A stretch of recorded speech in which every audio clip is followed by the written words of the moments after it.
Good evening, everyone, and welcome to the December 6th meeting of the Oak Grove Community Council, our general meeting. This is our once a year combined meeting where we meet for both November and December so that we can all enjoy the holiday season the best we can. So welcome to everyone who's present. Let's begin by I'll have the board introduce themselves. My name is Valerie Chapman, and I live on Evergreen Street, just a block from the trolley trail. Mark. Hi, my name is Mark Elliott, and I am the vice chair along with Valerie on the board, and I live off of Concord Road. Rich. Hi, this is Rich Nippon, and I live about 3 blocks due south of the Fred Meyers.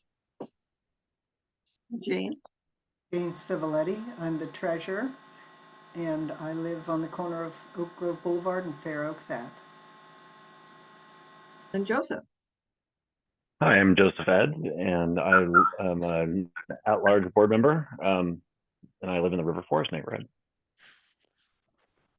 We'll go through the people that are here, and we invite you to say your name and about where you live in the community, and then to mute your mic. I'm going to start with my husband because that will make it easier for us here. Hello, my name is Brian. I live here with Valerie on Evergreen. Evergreen. Pam. Hi, I'm Pam Horan. I live at Rose Villa. Joyce. I'm Joyce Johnson, and I live on Gordon near Putnam High School. Welcome. Cindy. I'm Cindy Brown. I live at Rose Villa. Okay. And welcome. Thelma. Thelma Hagen Miller. I live on Westview off of Concord. Welcome. Linda. I'm Linda Skills, and I live off of Oak Grove Boulevard, south on Woodland Way. Tom. We live on Oatville between Concord and Thiessen. Tom Hogan and Jane, right? Daniel. Hey, Daniel Dyer Greenside. I live right near the Max station. Welcome. Anita. Anita Blackmar. I live on Fair Oaks Avenue. Welcome. Bob. Bob Bohannon, and I live on Southeast Laurie, just off of Courtney. Welcome. Patty. Well, actually, it should be Jan Wayne Scott, and I live at Rose Villa. Okay, welcome. Eleanor. I waited until you put that in your mouth. I just wanted you to know. Yeah, I was stopping video so you didn't have to watch me eat dinner. Eleanor Hunter. I live a couple blocks down on Laurie Avenue from Bob Bohannon. So yeah. Welcome. Is it Linda Newbloom? I just see Newbloom, so. Yes, it's Linda Newbloom, and I live up Hill Road and Decent up in that area. Welcome. And Arlo? Yeah, Arlo Ryan Cohen. I'm on Arista. Welcome. And Dave? Dave Dobeck. I live at Rose Villa. Okay. Welcome. Sue? Sue Conahan. I live at Parkview Circle at River Road. Welcome. Mary? I'm at Rose Villa also. Okay. Is this your first time with us, Mary? Yes. Well, welcome. It's nice to have you with us tonight. Thank you. Marilyn? Yes, I live at Rose Villa as well. Marilyn Gottschall. Welcome. Amanda?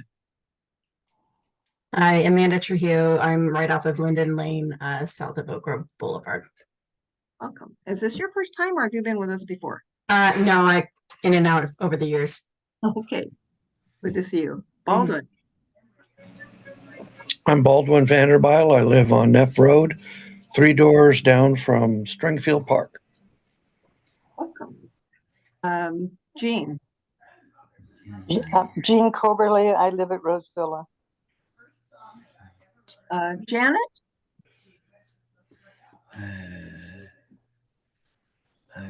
Janet Blakeman. Yeah. Janet Blakeman, Rosevilla. Welcome. Casey.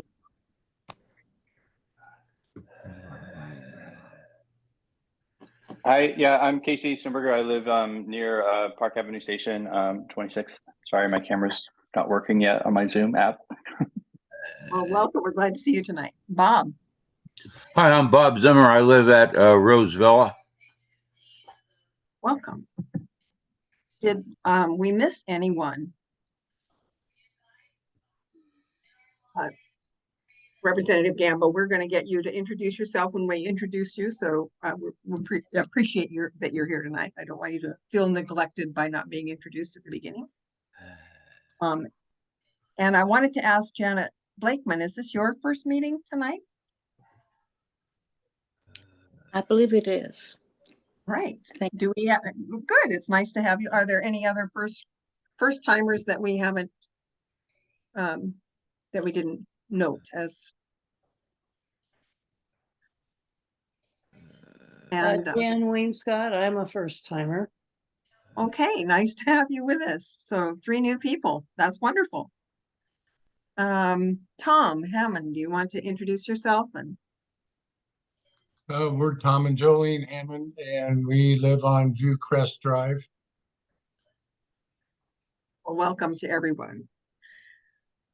Moving along. Oh, I should let the newcomers know that the policy is to have people attend at least 3 meetings inside of 12 months in order to become, after you've been here 3 times, you become a voting member.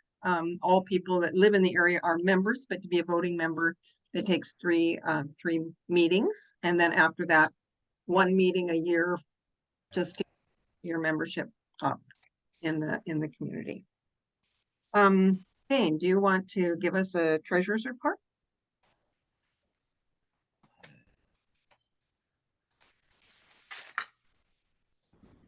Okay, so since last we met, we have had a donation of $500 to the Community Council. That was money from the Friends of the Oak Lodge Library. They donated to help cover expenses for the grand opening groundbreaking of the new library.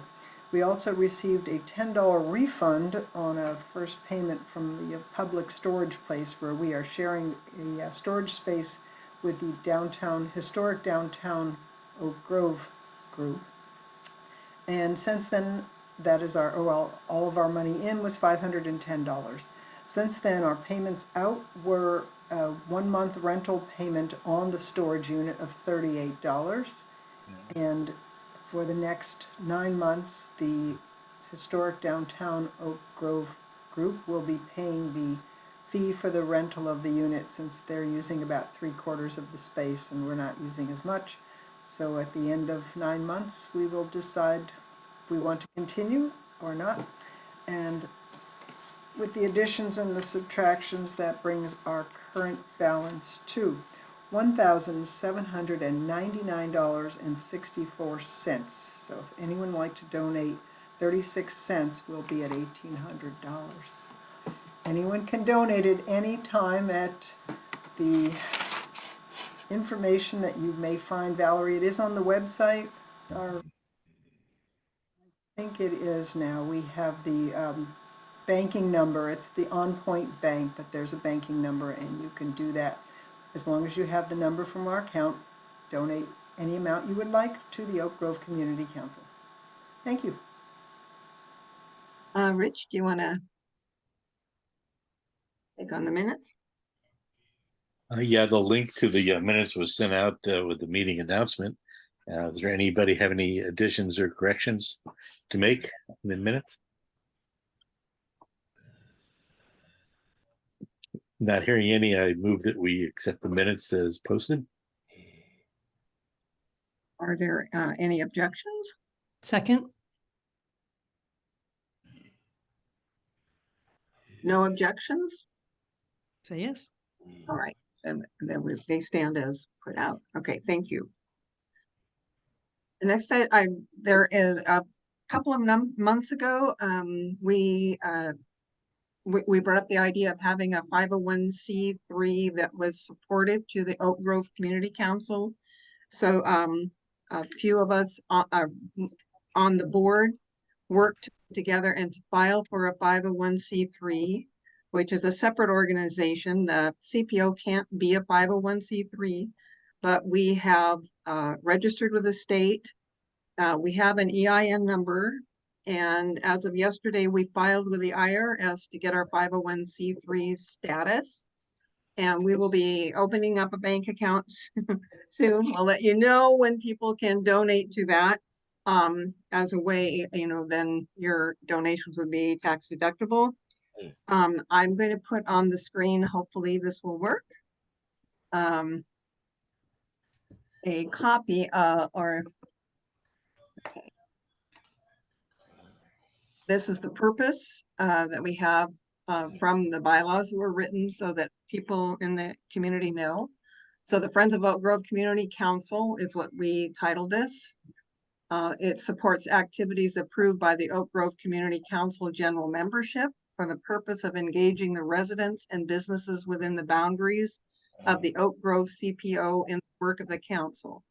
This engagement work includes community gatherings, print and social media publications, event signage, equipment rental or purchase, speaker fees, consulting fees, and other activities or purchases directly related to educating community members and creating a cohesive, inclusive, safe, and democratic community.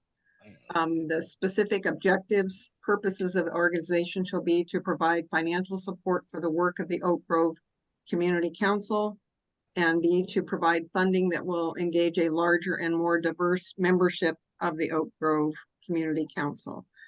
At this point, it is, I'll leave that up there for, I'll look at it, but for a minute. So we take any questions, and it is led by, there's 5 of us that are directors with the new 501c3. So if there's any questions about it, we set it up in bylaws so that the board of the Oak Grove Community Council would be the dominant members of however that board is put together right now. So currently that includes myself and Mark and Elliot and Rich Nippon and Wayne Potter, who's not here tonight, and Joseph Edge.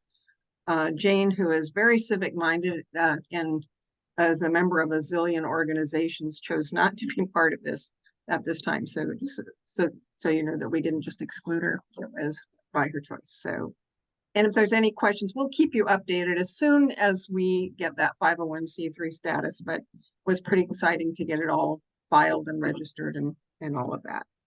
So are there any questions that people have regarding that 501c3? I don't have a question, but I just have a lot of appreciation and congratulations for finally making that happen. It's a lot of work, and thank you so much because the community will benefit from it tremendously. Thanks, Eleanor. We hope so. I think so, yeah. Okay, with that, I would like to introduce our main speaker tonight. Gives you a couple extra minutes tonight. Representative Mark Gamba, our state representative from most of our district, but not, there's some southern part that's in a different district, but we're really pleased to have you with us tonight. And I invite you to give a little background of yourself and where you reside so that as a member of the community. So thank you, Mark. Sure. Well, thanks for having me. I appreciate the time. So I am the former mayor of Milwaukee. I was the mayor there for 2 terms. I've been in Milwaukee about 20 years. I live up on Lake Road at this point. And before getting on the Milwaukee Council, I used to be a National Geographic photographer. So that was my my background. So I think you wanted to hear about what's coming up in the short session, and then specifically any environmental work that's coming. The short session is exceedingly short. It's, in my view, one of the dysfunctional parts of the legislative process in Oregon. It's not even 5 weeks. And the long session is 6 months, which frankly isn't long enough either. So it's kind of a scramble. And I would say that honestly, I don't think bills are as well considered as they might be by the committees if we had more time and maybe fewer bills. That said, I think a lot of the concentration in this session is going to be around funding for housing. We're still trying to crack that nut. I think that's going to be a pretty long process, given that we have roughly 2,000 working families a month that are being evicted for inability to pay in the state. So it's pretty hard to solve houselessness when we're creating that many houseless people every month. Another focus is going to be Measure 110. I think there's a lot of, well, the media has demonized Measure 110 pretty extensively. I think it's still early days. It did take the state too long to roll out the money, and setting up treatment centers is not something that happens overnight either, let alone hiring staff for those. So that work is ongoing, and will be getting better as time goes on. That said, we do think that there might be some things that we can do to maybe make it work a little bit better. One of those is potentially confiscation if someone's using drugs publicly. Personally, if we're going to do that, I would like to pair it with safe use facilities, so that instead of just causing people to be sneakier about their use, we actually give them a place where A, there's staff there to help them if they overdose, and B, to give them the opportunity to begin to transition away from some of the really destructive drugs that are out there, like fentanyl. Just so we're kind of all on the same level, Oregon hasn't suffered any more overdoses per capita than a lot of other states that didn't pass a measure essentially decriminalizing the use of drugs. The fentanyl epidemic has hit everyone pretty equally. And we had plenty of addicts before Measure 110 was passed. We had the war on drugs for however long, my whole life it feels like, and that has not succeeded in any way, shape, or form. So I think it's worth continuing to do this work and tweaking it and trying to solve some of the issues, trying to make the concept work better. By the way, if you have questions at any point, do the reactions, raise your hand, so then you'll come up in the upper left corner and I'll see it, and then I can take your question. Let's see. I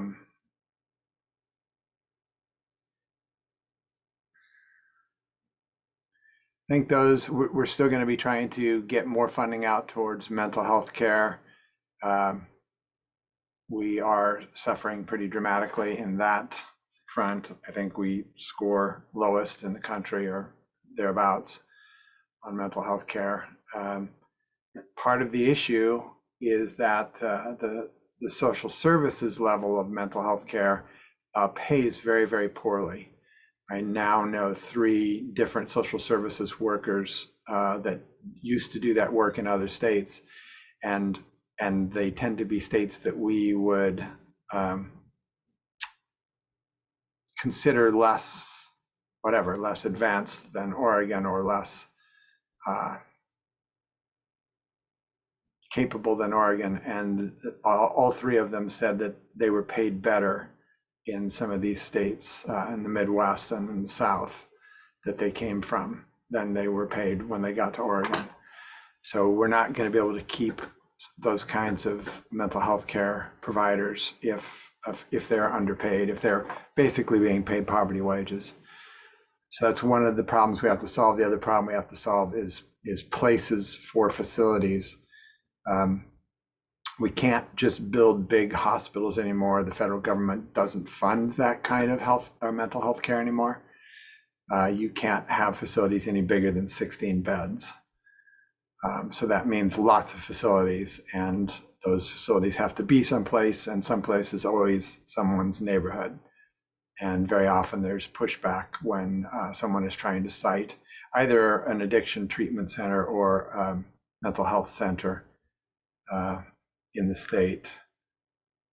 We experienced that 3 times while I was serving Milwaukee.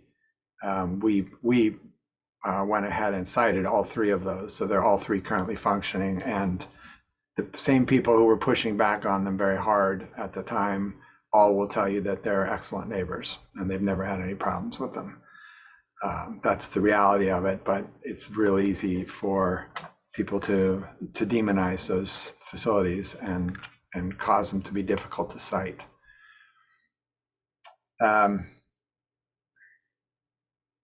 Those are probably the bigger things that we're going to be working on in this session. There's going to be a land use bill again, sort of a revision of 3414, if any of you followed that drama. It should be a lot better. The early drafts are a lot better, so that will probably pass with some tweaks. As far as environmental work, no major climate bills except this one. ConFam, RepFam is introducing a bill that just refers to the voters fixing our quorum issue. As you may or may not know, we are one of only 4 states in the nation that have a 2/3 majority quorum. Most states, most city councils, the US Congress, pretty much everyone else in the world has a simple majority quorum. So it's 50% plus 1, and then you have quorum. The way we're set up right now, the Republicans can basically veto any bill they want just by walking out. And we've seen that happen several times over the last 5 years. Joyce, what can I answer for you?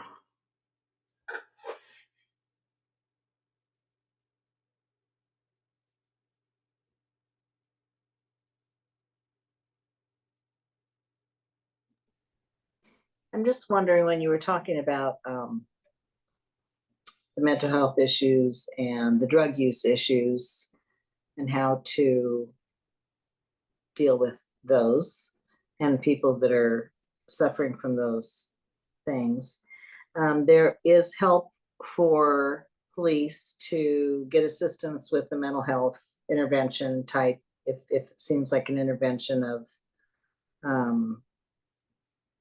just figuring out someone's interaction so that things end peacefully.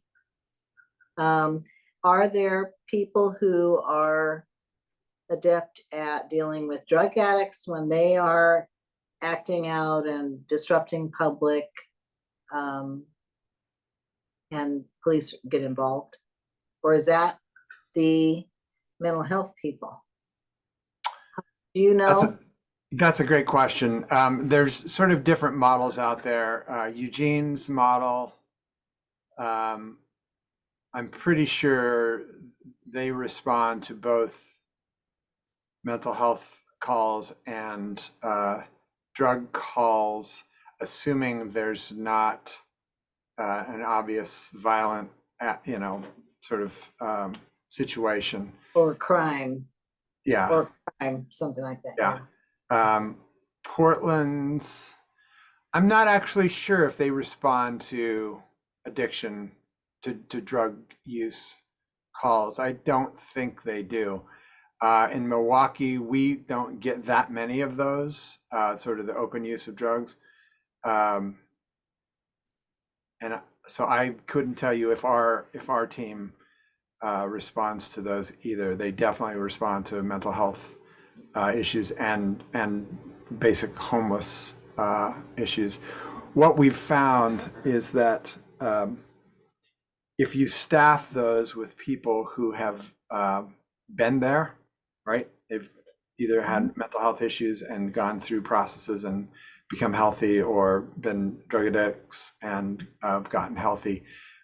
They are the most successful people because they can relate, and therefore the people who they're interfacing with can relate to them, and those tend to go much better than a uniformed officer walking up. No matter how well intentioned that officer is, there's just an automatic sort of fear response from a police officer's uniform. So I think that's actually, I was trying to remember when I was talking about it. I feel like either in the last session or we're talking about doing it in this session, that work is not in any of the committees I serve on. And when there's 4,000 bills in a session, we are only lucky to be able to concentrate on the bills in the committees we serve on. And we just have to trust our, our other legislators to, that are working in those committees to let us know whether a bill is good or not. That's understandable. Yeah, so I can't actually remember for sure, but I think there was a bill that was going to put some money towards those kinds of efforts. I just, I don't remember. Just curious about that. Thanks. Yeah, great question. Let's see. Oh, so the quorum, just to finish that out, it's in our Constitution. The only way we can change that is by a vote of the people. It's a really important bill to pass. I do not know if the Republicans are willing to walk out to stop that one from even being referred to the voters. Then that may not happen, and we'll have to gather signatures for it. But there's at least going to be a shot at getting it referred through the legislative process. And that probably is the most important climate bill we can pass, because every time we bring the big hard climate bills, they walk out and we don't get them done. I've been attending a fair number of conferences in the interim around the country, and it's kind of embarrassing. We used to be on the leading edge of a lot of climate work and environmental work, and that is no longer the case. There are many states that have surpassed us because they don't have that issue. They can't be vetoed by the minority party. And that's, if you were following it, what stopped some work in the last session around women's health care, abortion, and then some actually pretty, I thought, level-headed gun laws.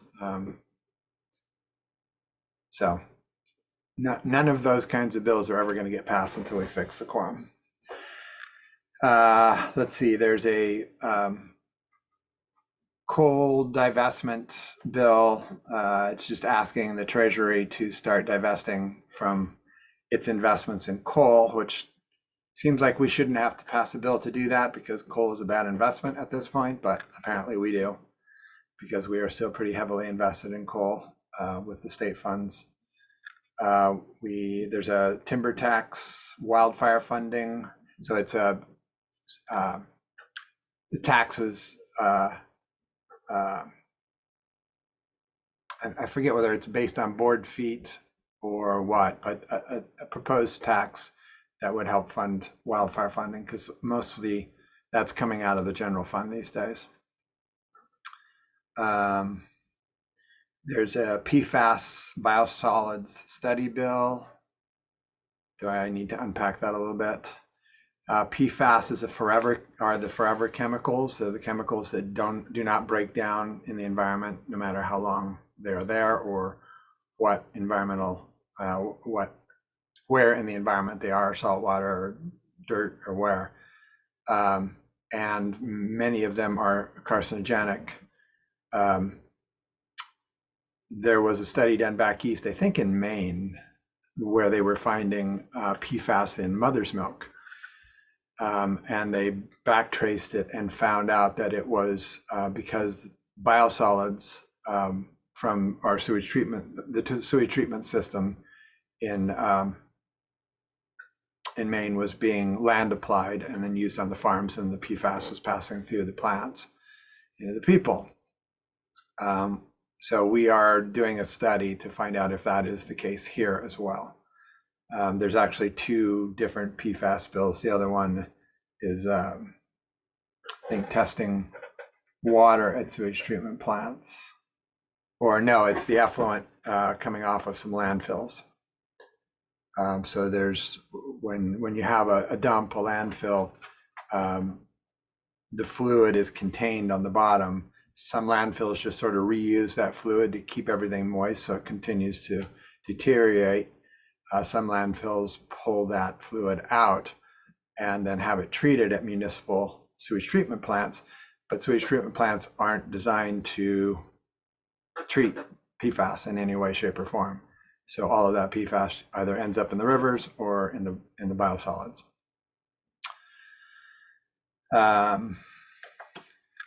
Let's see. What I'm looking at here is the spreadsheet from the Environmental Caucus. I'm the co-chair, the House chair of the Environmental Caucus. And we did something historic this year. We hired a staffer for that caucus. It's never been done in Oregon before. And as it turns out, at the conference we were at this summer, no one thinks that any state has ever had a professional environmental caucus. So we think it's the first one in the country, and it's really, it's just really ramping up. We hired her in April, I think, but it's going to be exceedingly valuable to help coordinate the people doing environmental work on the outside, the advocacy groups, and the legislature, and then help the legislature coordinate too. Very often, 2 or 3 legislators might be working on the same concept and not know that they're working on the same concept. And so then we end up with 2 or 3 bills that do roughly the same thing. And there's no process in that building to say, hey, wait a minute, maybe you 3 should talk and let's narrow that down to 1 bill. It just doesn't happen. So we're going to try and make that happen with the environmental bills, plus trying to make sure that eventually the goal is to have it prioritized so that we are making the bills that we push the hardest on be the ones that will do the most good. Because very often we end up with a whole bunch of bills, and you could have a bill that's not going to do, it's a small good, but it's hard to pass, or a bill that's going to do a whole lot more good and is maybe going to be easier to pass or just as hard to pass. And sometimes you have to prioritize, and there is no process for determining right now, today, which bills we should be prioritizing. So that's the intent of the Environmental Caucus.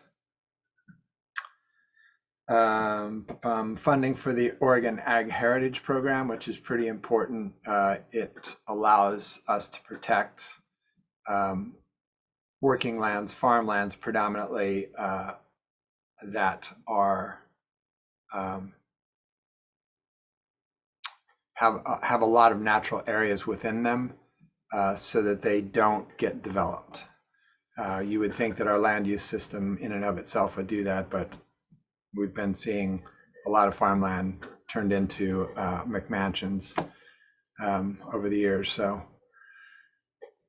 that's a process. We've got a bill finally, hopefully, addressing the canola issue and the Willamette Valley. I don't know how many people follow that. It's kind of wonky and boring, but it is important if you like things like broccoli and cauliflower and then an energy storage siting bill. We don't currently have any legal process for siting, say, a big battery system that would store energy because it's relatively new technology.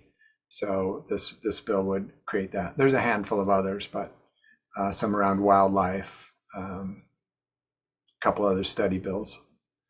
That's the environmental work that is happening in the short session. Typically, we don't bring big hard bills in the short session. There's just not enough time to go through them and to negotiate the deals that are required to get those to pass. Most of those kinds of bills happen in the long session. The bills I'm working on, the environmental bills I'm working on, are all set up for 25 for the long session. And I'm happy to walk through some of those. If that's what you would like, or we can talk about other things, or people can ask questions, or I can just shut up. I have a question just for clarification.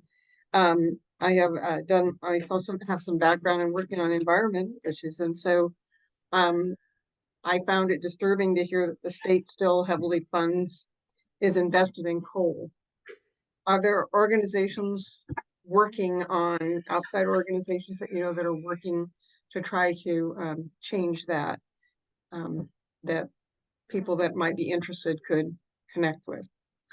Yes, this has been a long process. Matter of fact, so over 8 years ago, when Treasurer Reed was first running for office, as a newly minted mayor, I had asked him if he was willing to start divesting from fossil fuels across the board in all of our state funds, and he said absolutely not. And the Republican that was running, happens to be a relatively progressive Republican out of Lake Oswego, said that he would probably begin to divest from fossil fuels just because they're a bad investment. Of course, Reed won that election. And the city of Milwaukee has passed 2 different resolutions asking them to divest, as have several other cities. And there was a bill in the last session that all it would have done was to daylight their investments. Originally, it started out as a bill that would cause them to divest, and that wasn't going to pass. So it got whittled down to a bill that was just going to cause them to have to be open about their investments, and that couldn't even pass.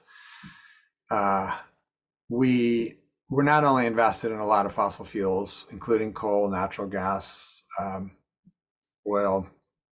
We're also invested in weapons manufacturing and a number of other things that I think most of us would be uncomfortable with. The treasurer's attitude is that his job is fiduciary, and it's not policy oriented, and so he feels their job is to bring the best investment back for the PERS retirees. And my argument is you can do that and divest. As I pointed out in a meeting with him last week, had they invested in Tesla 10 years ago, we would not have any unfunded liability in our PERS system at this point, because the Tesla stock did what, 10x in that period of time, something like that. But he's very conservative in a way. I don't know. He's working on a divestment plan that he won't be held to because he's out of office as of the end of this next year. But it's just greenwashing so that he can say he did something about it. But yes, there is a group called Divest Oregon that is is working on this, and they're very active, really good people, really smart. They've daylighted a lot of questionable things that the Treasury has been doing.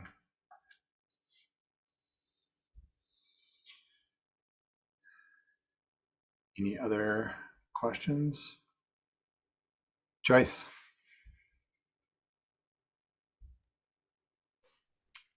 So you mentioned a couple times the quorum is a problem. And I know I'm not the only one frustrated with things not getting done and this chaos going on with people leaving the meetings and whatnot. How do we fix the quorum?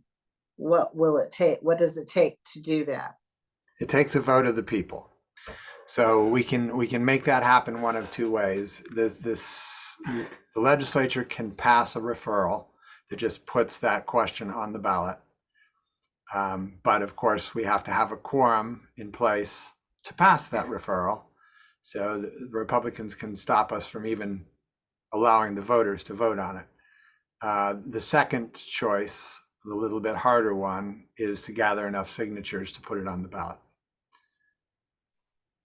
So one of those two things hopefully will happen over this next year, and we will get to vote on it in November. Who's working on it? Confam has a bill.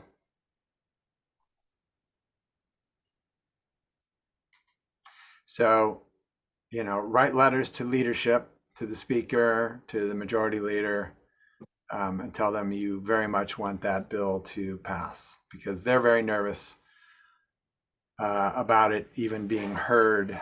They're afraid that the Republicans will walk out over it and we won't get the bills that we need to pass just to keep the wheels on, just to keep the state functioning. So they're working on petition to get it on the ballot. Not the petition yet. I think there is a group ready to do that. This would be the legislature referring it to the ballot. So that doesn't require the signatures. That just requires a vote of the legislature to refer it to the ballot. But you can't, with the quorum, you can't get them to stay in the meeting. Probably not. Probably. So you just have to go through the process of then that happens, and then okay, now where it is. Yeah. Okay. Thanks for assuming that. Yeah. Assuming we don't get it passed this session, then we need to gather signatures. Okay. That way. Thanks. Sure.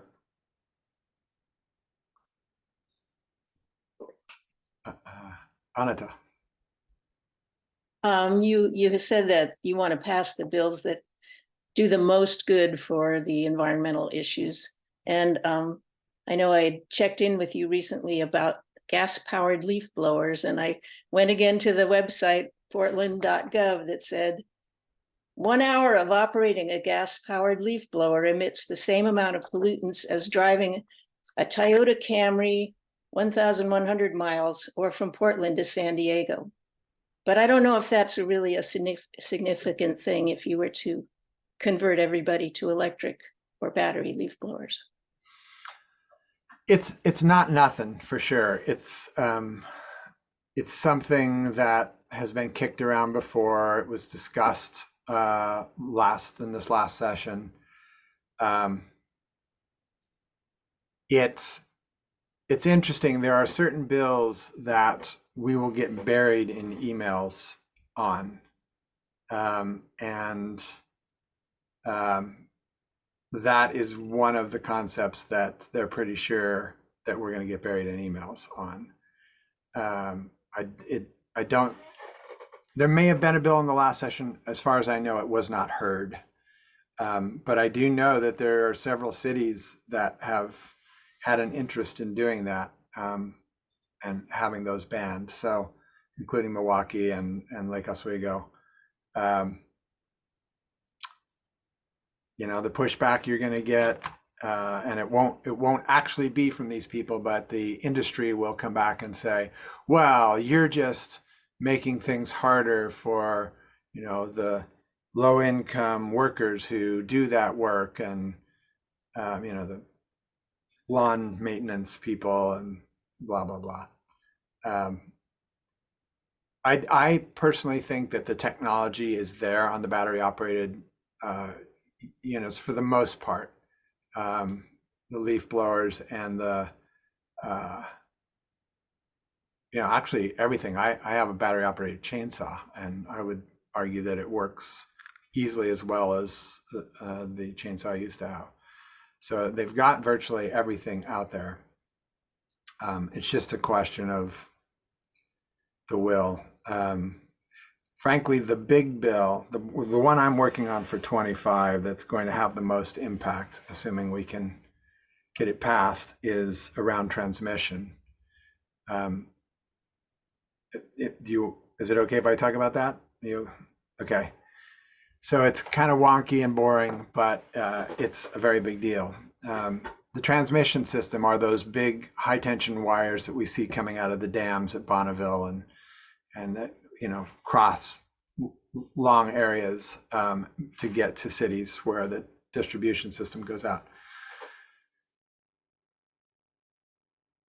Right now, there are over 60 utility scale solar arrays that are ready to be built, but they cannot get permits to build those arrays because there's no room to put the electricity once they are operational.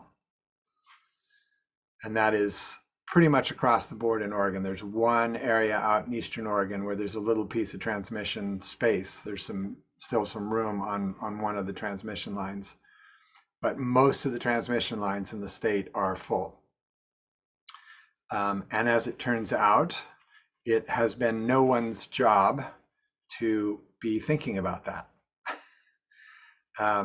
It's not the utility's job, it's not Bonneville's job, even though those are the two entities kind of in control of this. They haven't been thinking about it. There is a transmission line in process right now. It's a 300-mile line. It runs from Hemingway to Boardman, Hemingway, Idaho to Boardman. It's Idaho Power is the one trying to build it. They began that process in 2008. If we are very lucky and we keep all the ducks in a row, we may begin construction in 2 years. So you can do that math, and it's basically a 20-year process to get a new transmission line permitted and up and running. Well, we don't have 20 years to replace all the fossil fuels with wind and solar. And we've got people willing to build those things right now today. There's just no place for them to put the electricity. So that's the big piece that I'm working on right now, because no one's been willing to do it. There was a bill 2 sessions ago that just required ODOE to do a study to ask the question, should we be part of a regional transmission organization? And they gave a very wishy-washy, yes, we should. But nothing ever came of that. A regional transmission organization is who plans for transmission systems and builds out transmission systems in most of the rest of the country. The West Coast doesn't have that, except California.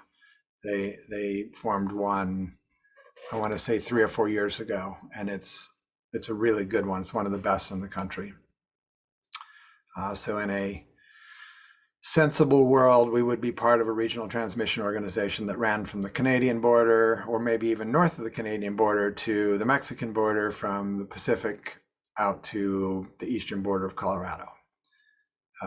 And that would allow solar from Arizona to be utilized in Oregon, and when they needed a little hydro out of the Columbia River, we could reel that down to them.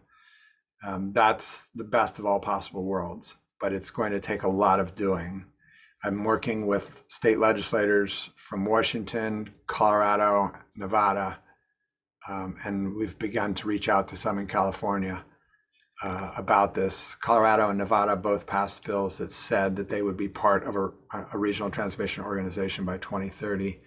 So I suspect that will be part of the bill that I bring in 25. But there needs to be other things, like not duplicating processes. The ODOE goes through virtually the same process that the feds do. They just do it after the feds do it. So it extends the length of time that this process takes. There's a number of things that we need to do, but that's the big giant thing I'm working on in the environmental realm. I'm also trying to solve the problem I kind of led with, which is at the beginning of the meeting here. You know, we've got 2,000 families, working families a month that are being evicted, and we are not going to be able to solve houselessness in this state until that is not the case anymore. We've tried a couple of times to create some kind of rent control or rent caps or rent stabilization. And we have very weak sauce versions of that. It's clearly not solving the problem. So the bill that I'll be bringing in 25 ties the minimum wage to the cost of the average one-bedroom apartment. And if we get that passed, and once it's done, we will never have to touch the minimum wage again. It will always be a living wage after that. But you can imagine the fight that's going to be. I like to work on the easy stuff. I thought I saw a hand raised and then it went away. I was wondering about the transmission lines. Are they all privately owned? Are any place that does do we have public transmission lines inside the way there would be public highways that anybody could use them, but the state would maintain them? It's kind of a quasi-private. So Bonneville, to be very specific, in the Pacific Northwest, Washington and Oregon, Bonneville Power Administration owns and operates roughly 75% of the transmission lines in those two states. The utilities own the rest, the public utilities. So they're not public per se, but kind of, because Bonneville is technically a federal entity. It's kind of a thing unto itself. Congress has a little bit of control over it, but not much, because they don't need money from Congress.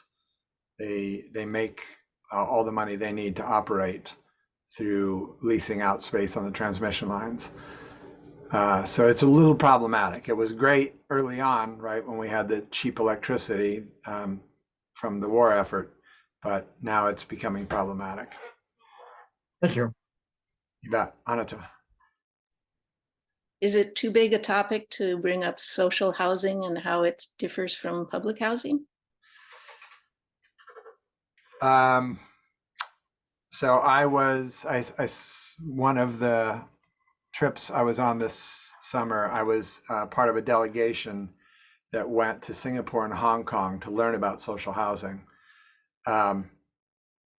And social housing basically means that the government is building the housing, but it's not, the way Singapore does it, at least, it's not a loss. It's not a fund loss system. They actually make a little bit of money on the housing, but because they are the builder and the initial seller of the housing, and they have some grant programs and some other things, here's a couple of factoids.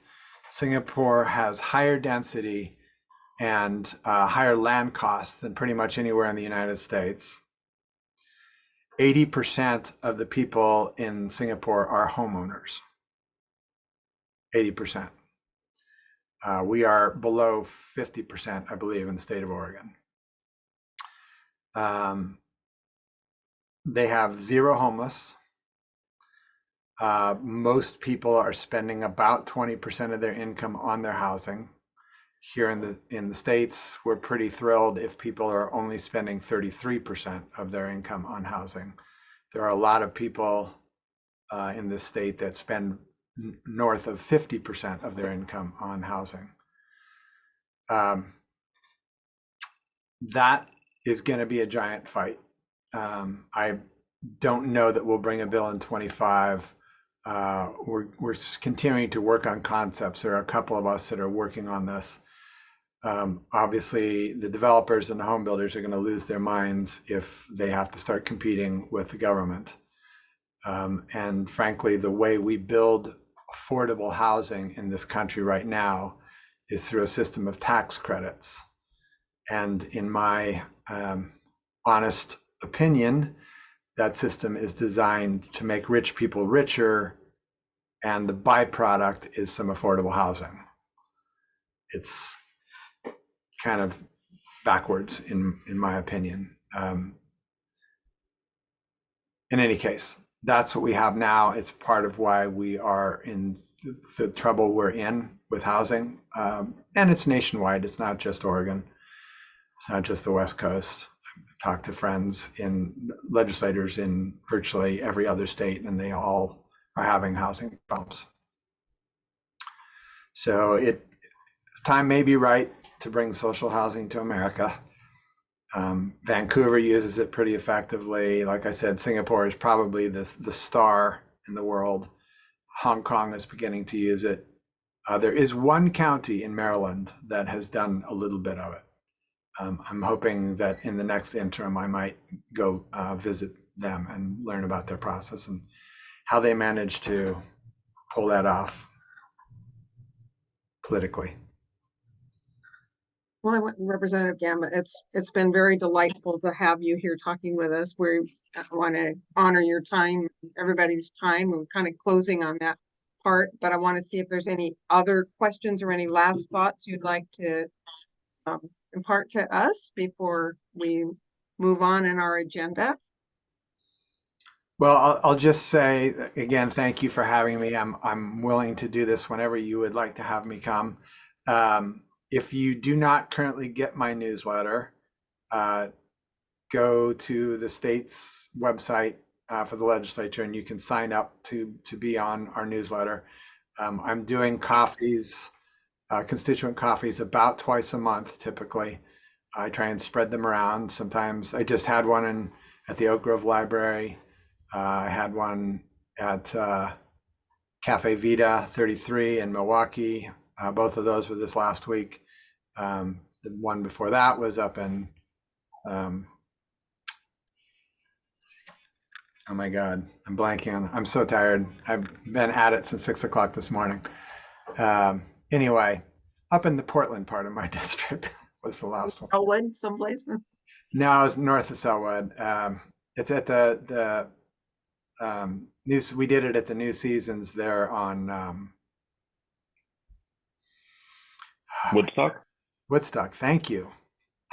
All right.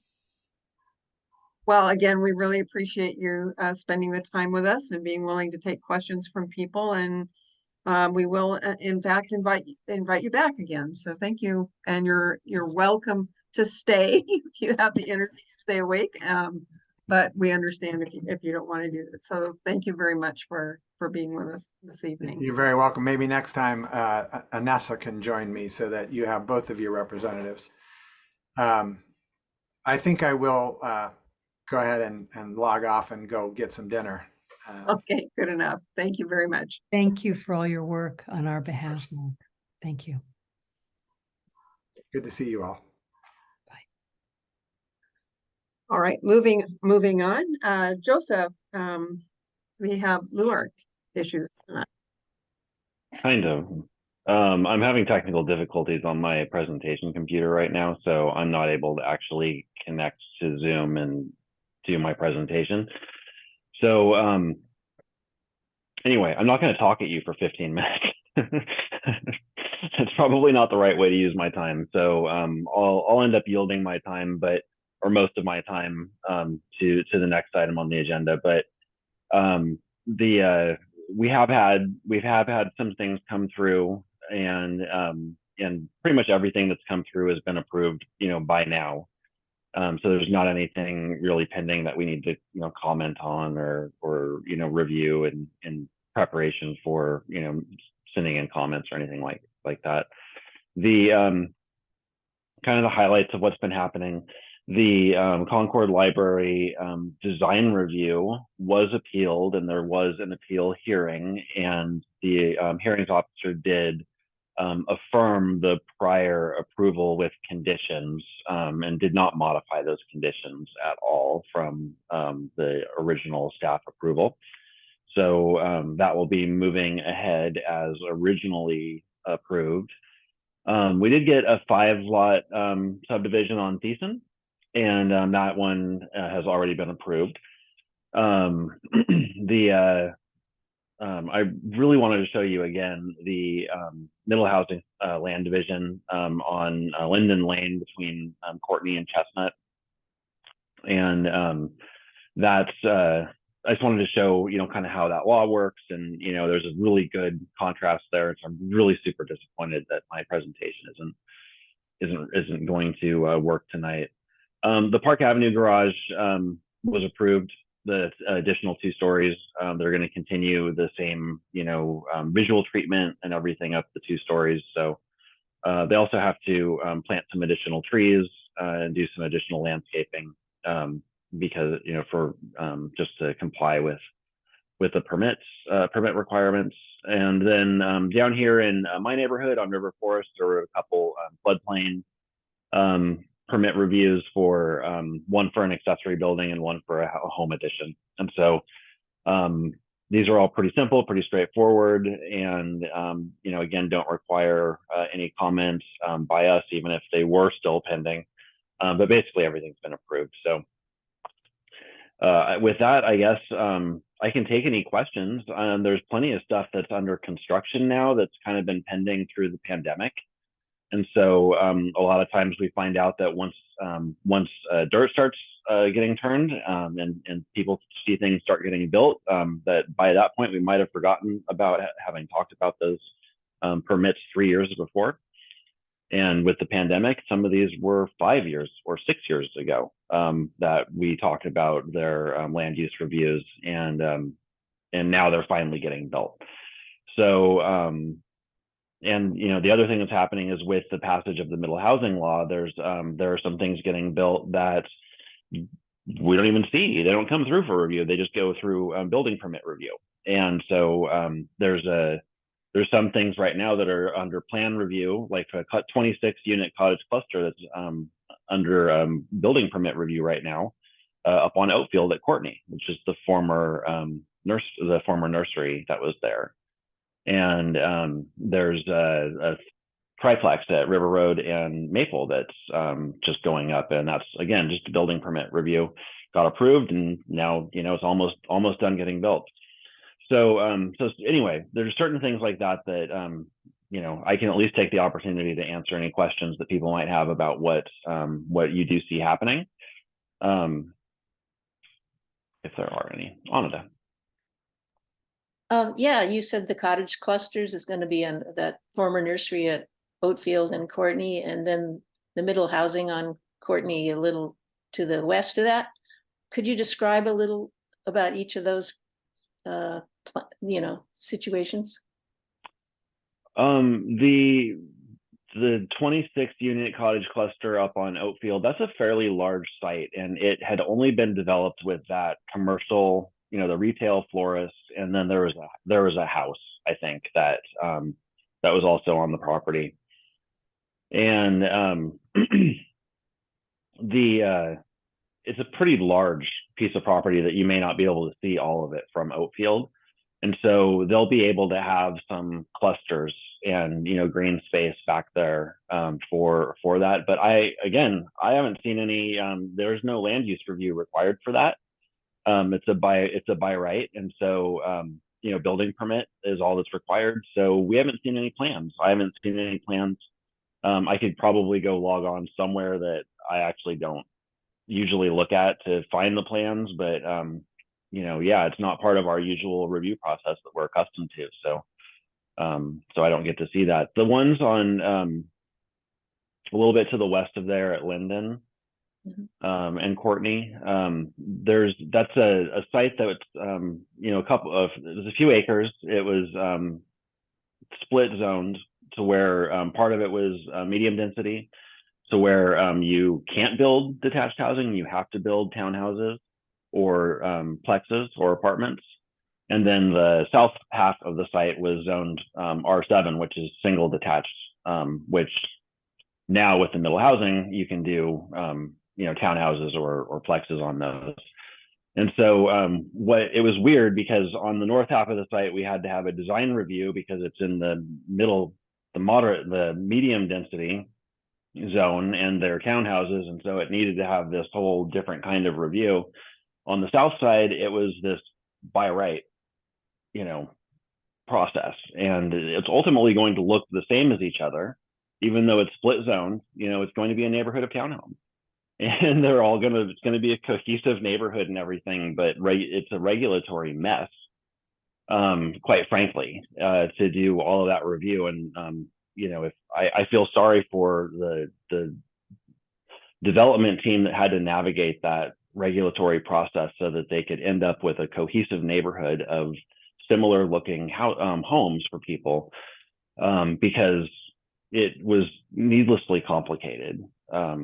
Based on how the county kind of does things, but yeah, there'll be it's just clusters of townhomes, so some attached housing, and some green spaces and a couple private streets, with driveways and things around there. And I can't show you the pictures. No, sorry. It makes me think about this property that's across the street and closer to the trolley, right up against the trolley trail. On Courtney and the trolley trail, there's a big green area that I thought was going to be turned into some kind of developments. Do you know anything about that?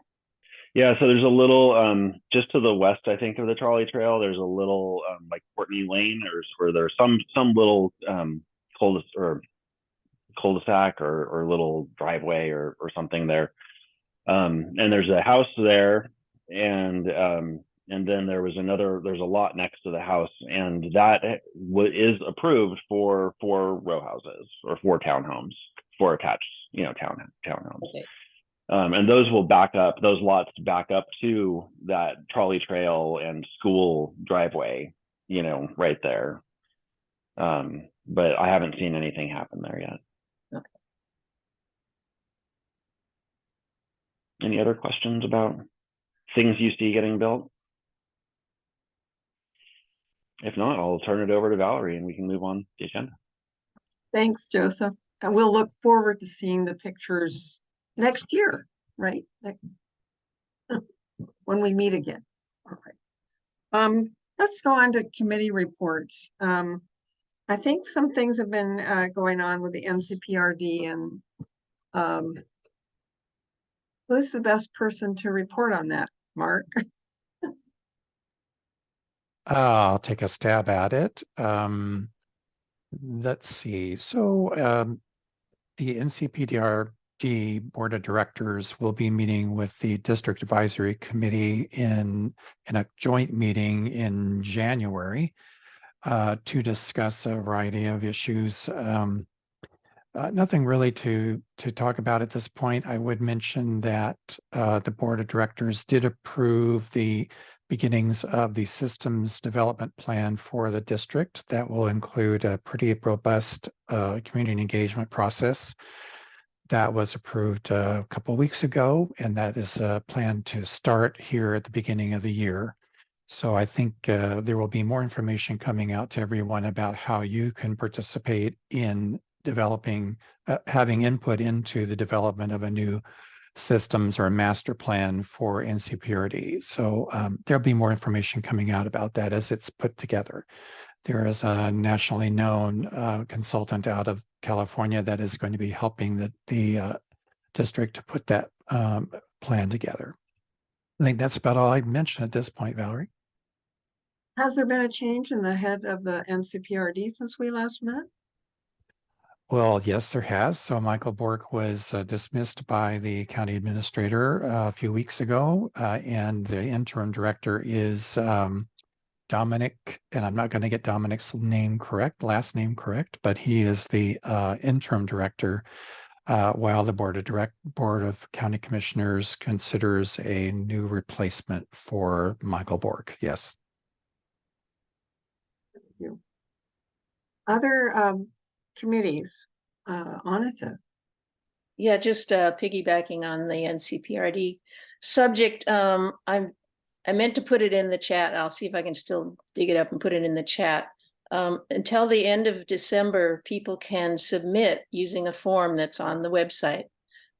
Submit ideas or requests or bring up issues they have with anything to do with any NCPRD facility, or wish list of what you wish would be developed, or an event you want.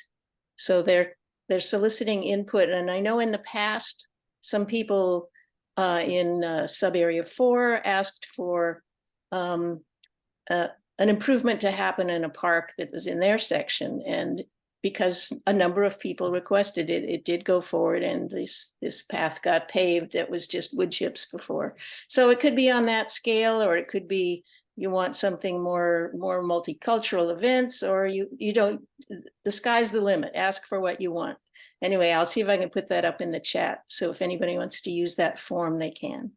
And it could also be addressing problems, like I remember somebody approached me recently and said, oh, the trolley trail along certain parts of Arista needs more trees, needs some trees. It doesn't have any trees. So, it could be just about anything. And then as far as the library, I stopped by there yesterday, the Concord property, because it was supposed to actually start construction. And lo and behold, there's a whole lot of, well, not a whole lot, but a bunch of construction company trucks were there, and some heavy equipment is queued up. So it seems as though it's really going to happen. Good, thank you, Anita. Other committees? Anyone from CERT or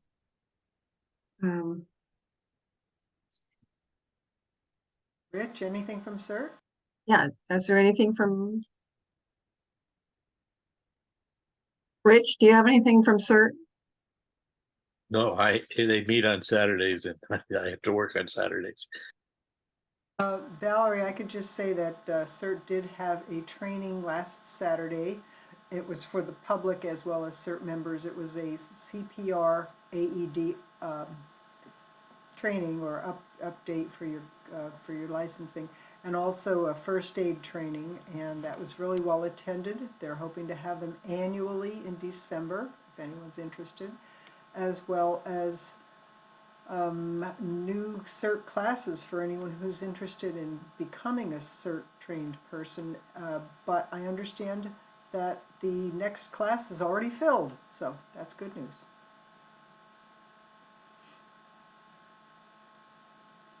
Well, if there are no other committee reports, maybe I should, Eleanor, is there anything going on with HDOG that you would like to let us know about? Well, there is there's a GoFundMe site right now. That's not about HDOG, but it is about Ann and Joe and their coffee shop. They're running into lots of cost overruns and permitting and things like that. And so there's a GoFundMe site that's been started on their behalf to help them defray some of those expenses. They've done so much for the community. There's a hope that the community will turn out and help them do what they're wanting to do. While during this meeting, I just wrote a check for the 9 months of the storage unit. I got to say the storage unit is a great thing to have. I have my shed back from all that stuff. So very nice to have HDOG and the Oak Grove Community Council working together in such a lovely way to help make it better for all of us. We think about doing things about, a holiday lighting or something in the downtown Oak Grove area where that one tree is. We don't have a whole lot to work with, and we think about decorations and then we worry about them getting stolen. And so we're trying to figure out, what are ways every couple of months we can have some sort of community event, some sort of gathering to take place. So, more will happen. That's about it, I guess. But if you want to, help with the GoFundMe site would be a really helpful thing for Joe and Ann. But that's a side plug that's not about HDOG, because it's them as individual business owners. Right. And it would not be a tax deductible. That would be no, that's just purely helping out some people in the neighborhood. Right. Exactly. So. Thank you. Okay. Well, without any other committee reports, we have an opportunity then to spend a little time asking for input from the community about dreams or hopes for the community. As the group has gotten the Friends of Oak Grove Community Council 501c3 going, then we have to have some dreams that go with that. So I'll throw out a dream just to maybe get people thinking, and then it would be lovely to hear what people have think. Every time I get the Milwaukee Pilot in my mailbox, I think, wouldn't it be lovely to have an Oak Grove newsletter that went out to people's homes and talked about the kinds of things that are going on in the neighborhood? I mean, we have some different ways of getting information out, but nothing that, like, you know, you could just get it in your mailbox. So anyway, that's a dream.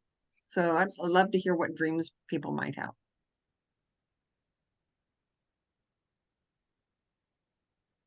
That's a great dream. I like it. And whether it's a printed thing that arrives in your mailbox, the idea of having a source of information for the community would be an enormously beneficial thing. And we've all done what we can to make the Oak Grove Community Council website that thing. But my dream would be that there would be some way to connect with new people moving into the community, to let them know about the community council, you know, like those old-fashioned welcome wagon kind of things, that there's some way to let people coming into the area know that the community council exists and where they are, and that we're not in the city of Milwaukee, and, you know, all those different things. So that's one way, is just continuing to be able to provide communication to the residents in the area, because it's really a tough one. Eleanor, other thoughts? Is it the whole unincorporated area, or what's the representation area? The So Oak Grove, yeah. Go ahead, Eleanor. Do you want to describe it? The Oak Grove Community Council, the CPO boundaries are set by the county. The Oak Grove Community Council is about 6 square miles. So when you talk about the whole unincorporated area in this northwest corner of Clackamas County, there's a lot of unincorporated area. But for the Oak Grove Community Council, it's sort of a 6 square mile area. And you can look up a map on the website, but it goes all the way over to Lake Road. That area, Seregno Farms, I think that's how it's pronounced, that's over there. Anyway, the Oak Grove Community Council borders go a lot further than you might think. So we have the river to the west. We have Milwaukee boundary to the north. We go Oak Grove, Oakfield Ridge, a little beyond. Yeah. And south to where Jennings Lodge is, which is basically Jennings Avenue, but if you look at the map, it's very strange because it kind wiggles around. Yeah. I'll take a look at that. I did want to say that Nicole Perry, who's with Safe Routes to Schools, is going to, she's met with Jim Bong and I, and we are going to embark on a Safe Routes to Schools plan for Rothy at Putnam. Right. So we're pretty excited about it, and feel like we may get some resolve around some issues there, because it's just not been addressed for so many years. And if there's anything you need support from, like the Oak Grove Community Council, we're happy to write letters of support and do what we can to be a voice so that we're all working together. Yeah, I'm hoping Scott Holscher will be involved, because he's doing the walk bike plan. And we've been working with Christian Snuffin, and he'll be involved. And there's going to be a walk around and a planning that will start in February or March. So I can let people know, and if someone wants to come and do the walk around and talk about what's happening there. Well, a lot of people, you know, have some relationship with Putnam High School and what's going on over there. So if you get the information, we can put it out on our website and out to our membership too. Okay, I'll do that as soon as I hear word. But great, thank you. Any other ideas, dreams? You know, I think about things like, you know, signs that say you're in Oak Grove, that are we have around. Marilyn, I see your hand up. Yeah, I'd like to ask if we could think about conversations about community resilience. Can barely hear you. Okay, I'm not sure what to do about that. Yeah, leaning forward helps. Is that better? Yeah. If you Yeah. just lean forward. Yep. Okay, community resilience. I live in Rosevilla, and when we think, I mean, everybody knows that climate news is not good, and that you can't hear me, Eleanor? Barely. All right, let me try. My volume's cranked up as far as it can go. When you lean forward, it really helps when Really you're right next to your computer. Right. Everybody knows that the climate situation is bad and that things are not going to get a whole lot better. So I'm interested in thinking about community resilience. Rosevilla has a resilience action plan, but I don't, just speaking for myself, I think we have resources. Other people have different kinds of resources. And it might just be interesting to think about how the community understands its position and how we could connect, how we could help one another, what would be the reasonable boundaries of a community should things begin to shift dramatically. Great. Yeah, tagging along with that, Marilyn, an idea that some of us have talked about before is that, this 6 square miles that makes up the Oak Grove Community Council area is a lot of area. And if we were a city, we would divide it up into neighborhoods. And so we have thought about the idea of trying to, map out some kind of sections of our area and trying to figure out how we could maybe make networks that way. So it feels more doable than when you look at the 6 square miles, it's huge. I mean, it's a lot of space. So that might be a way. And I know the CERT team has information about helping neighborhoods gather, but the resilience piece is really important in our time. So, thank you for bringing that up. Yeah, Maryland, also the county has the emergency response group that advises the county, and I know that they're working on resilience for the whole county. And then when it gets so big like that, nothing happens in the local. How do we get that? That would be so I see some raised hands. Where do I have raised hands? Yeah, I still have my hand up. Okay. Lowered it for me. Eleanor, I wanted to bring up we could use a survey of the businesses that exist. There is no listing that we can use of the businesses that exist within our CPO boundaries. You mean like a directory, Rich? You mean like yeah, we sort pick of like it a up and find directory, things? both for advertising and for contacting them to be a part of the community. Right, great. Eleanor, your hand up. I want local governance and local representation. Are you dreaming big?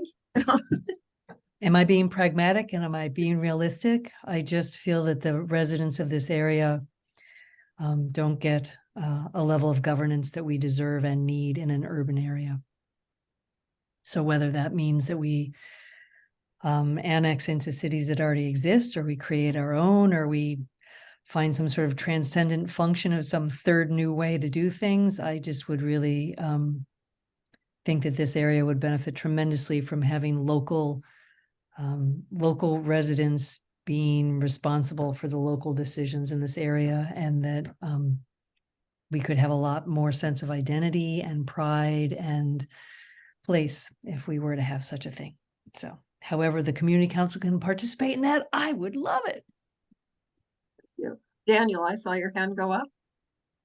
Yeah, thinking maybe a little smaller, but on the cultural side, I think it'd be pretty cool if we had an Oak Grove jazz band. I used to live some years ago in Chicago, Illinois, and they had a band there. The Park District sponsored it, but it's pretty cool. You know, they brought people together, like a local park, rehearsing there, and then they would play at events. So, for instance, here in Oak Grove, we have the summer festival. You know, we could play at that kind of thing. A little biased. I play drums, I play jazz, but I'm sure there are other people who also play somewhere out there in Oak Grove.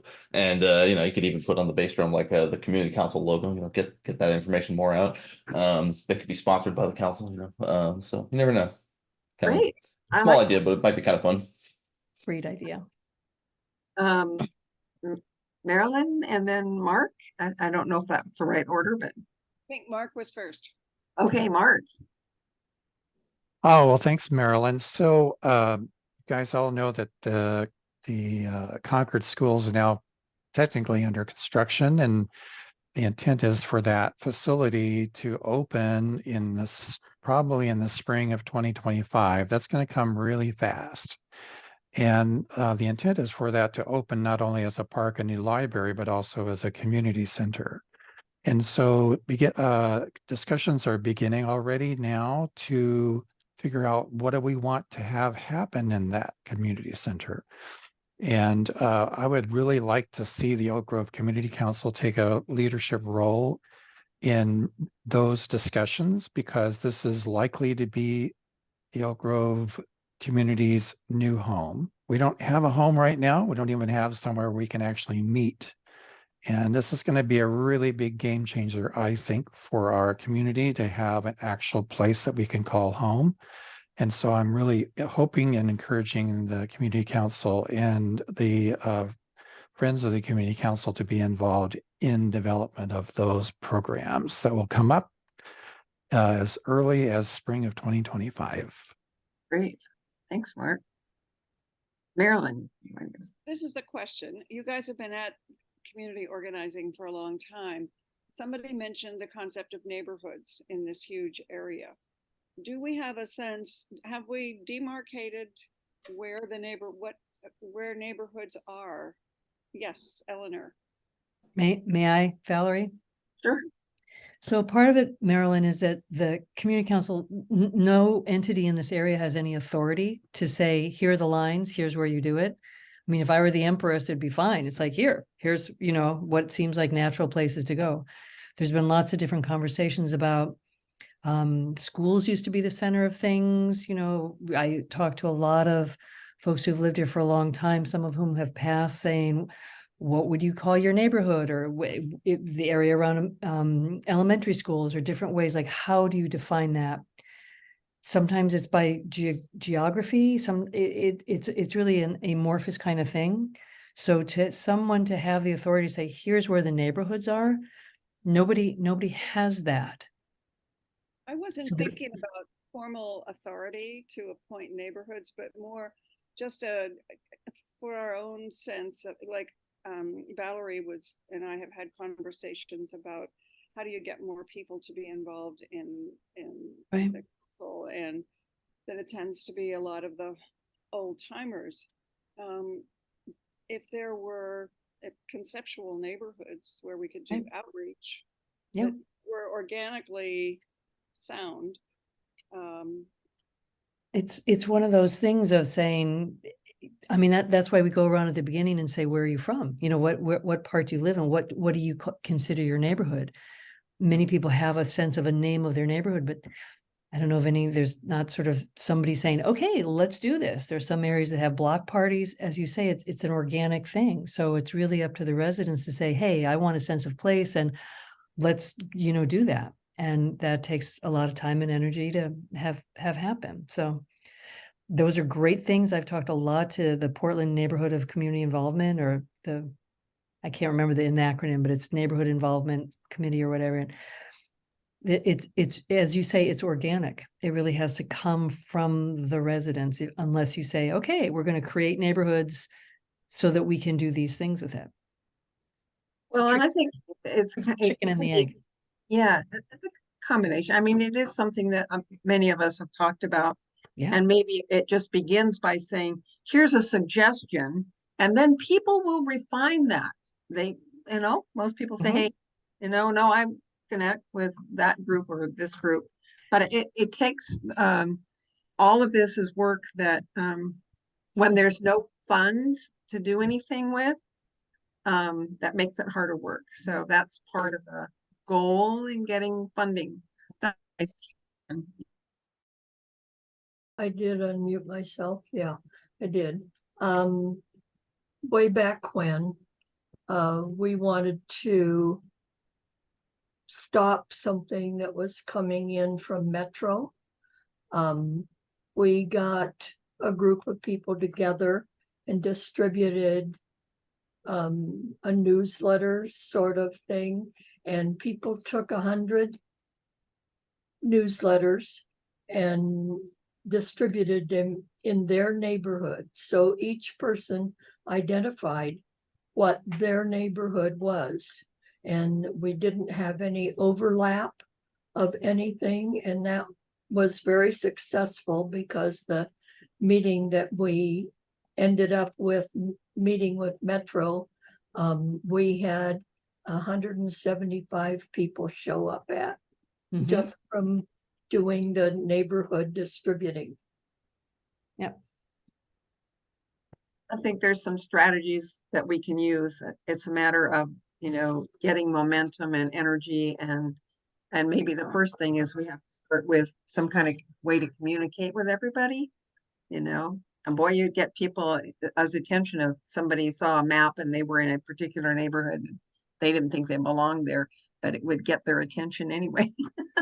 Well, your idea of the suggestion, sometimes it's easier to edit something than create something. So if you start something and say, here's the idea, what do you think? You'll get as you say, you'll get a whole lot of involvement of like, what? So it's something to do. I've got a whole bunch of old maps that people have drawn on them of how to divide the area up and what to call them based on historic things. So maybe I could find those. I don't know. They're not in your shed, are they? No. But it's a really great idea, Marilyn. I really appreciate you bringing it up. It's a wonderful suggestion for community building. It really is. Do we have other ideas, thoughts that anybody that would like to throw in at this time? I just want to see a map. I've been searching I'm listening and I'm searching, and I don't see a map for the Oak Grove Community Council area. If you go to the CPO site on the community, on the county website, county website, then they'll have a map. There's a if you don't find it, let me know. Oh, not your website, no. The county website. I will county website. Make some more tea and look at that. There you go.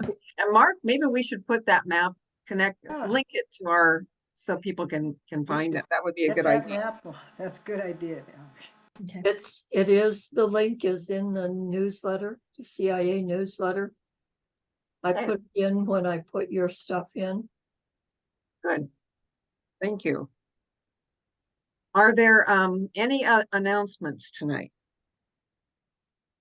for the good of the order? There's nothing that says that we have to stay until 8:45. I want to be really conscious of people's time. It's a dark time of year. Anita, you have something you'd like to say? Just that I did put in the chat the link to the form so that you can submit ideas, maybe about the what happens at Concord property in the community center to staff members at NCPRD. Great. All right. Well, we will not convene again as a community council until January. We will be meeting on January the 24th, be the fourth Wednesday. We go back to that. And the next board meeting won't be until February 5th. So that's kind of a long time period before we all get together. Lots of holidays. For those who make note, it's St. Nicholas Day. I'll say that. For those that celebrate, Hanukkah will be this week, Friday begins, and then all the holidays just sort of roll over us until we gather again. So I want to wish everyone well. And thank you for being here tonight. And I think Joseph put a link to the map in the chat. Is that correct, Joseph? Yes. Thank you. Okay, because I'm not really familiar with this whole layout, but I am becoming familiar with it. If I go to the chat, I can go to the chat when we're done. You can go to the chat now and click on that if you Do want. not wait until the meeting ends. You will not be Oh. able to get to the chat. Okay, well, that's why I'm asking. Yeah. Exactly. All right. So, And we'll stay on for a few minutes, but unless there's other business, I'm gonna close the meeting. And then if people just want to chat for a little bit, we can do that. Great. Thanks, Valerie, for your fabulous hosting, Thank you. emceeing, whatever you want to call it.